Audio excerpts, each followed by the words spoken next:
In this video, I will show you how to change DNS settings on Windows 11. So let's jump straight into it. So here we are, as you can see on my Windows 11 desktop. Now, to change your DNS settings, what you're going to want to do is come down to your toolbar at the bottom, click onto the Windows Start icon, and then what you want to do first is open up your settings. If you don't see this here, you can use the search box at the top. Just type settings and open that up underneath best match. Now, once you've got your settings opened, what you're going to want to do is come to this menu on the left-hand side and click onto network and internet. Now, there's two places here where you can actually change your DNS settings. You can either do this through your Wi-Fi or you can do it through Ethernet.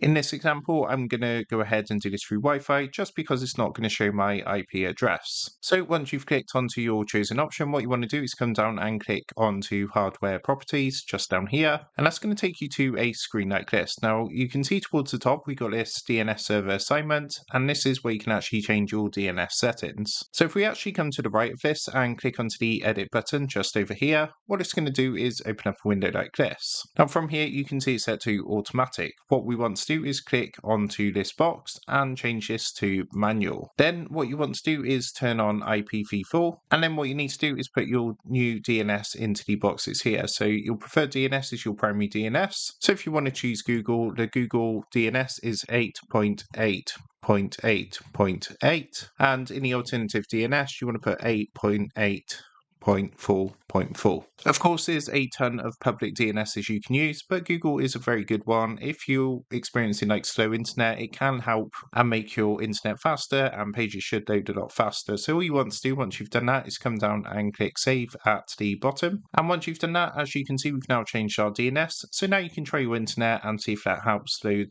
pages faster. So that is how to change DNS settings on Windows 11. With that being said, I hope this quick tutorial did help you out today. And if this did help you out, I would really appreciate it if you was to consider dropping down below the video, leaving a like, and also subscribing to the channel. With that being said, I just want to take a minute to thank you guys for watching this quick tutorial, and I will see you in the next video.